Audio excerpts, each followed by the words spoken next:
In this next group of lessons, I'm going to dive into the menus of Pro Tools. We're going to look at things like the workspace, preferences, your session info, and your scrolling options as you play back. So let's get started with the workspace and task manager. Now, to get to the workspace is Alt and colon, and that opens up the workspace. Now, the workspace is much like a Finder or the Explorer.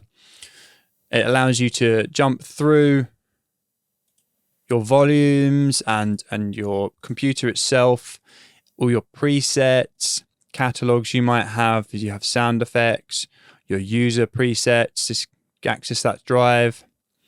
And we can have view options here if you specifically always want to go to a certain place, whether it's for sound effects or you've got a load of audio files in a certain place. You can set up some presets, view presets here that work exactly like everything else. Hold down Command or Control to save that preset. We can sample audio, so there's a play button here, there's a volume button, little meters, tempo and time stuff, not relevant to post. We can search for items.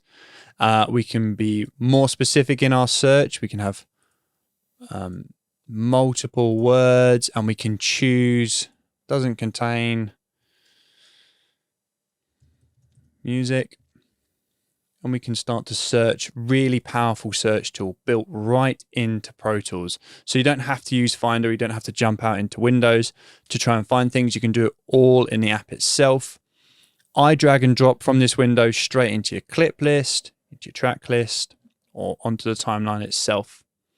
So we can clear that search there. And Pro Tools also has a tags functionality. If you are using sound effects or music, you can put tags in the metadata, and you can create your tags list here. It's found all the trucks for me. To stop a search, click the X, and to make a favorite, click here. Another drop-down menu here gives you some options about playback, auto preview. As you click a file, it will just play. Spacebar to play. Tempo stuff doesn't really affect us because we're in post, but for music that might affect your searching, limiting your searching. About showing the offline volumes. If you've got a local drive, if you've got an external drive that isn't plugged in and Pro Tools has cached it, it can show you what it remembers being on there on an offline volume. Can be helpful. And you can ask it to delete the index for anything that isn't attached. And you can keep this window floating on the top. To get rid of the window, we can just click here. Another thing I just want to go back to is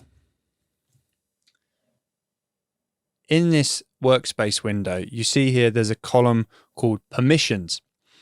If your permissions are not set to record and you have your audio session on that drive, it will not let you record to it. So you've got options here: transfer, playback, and record.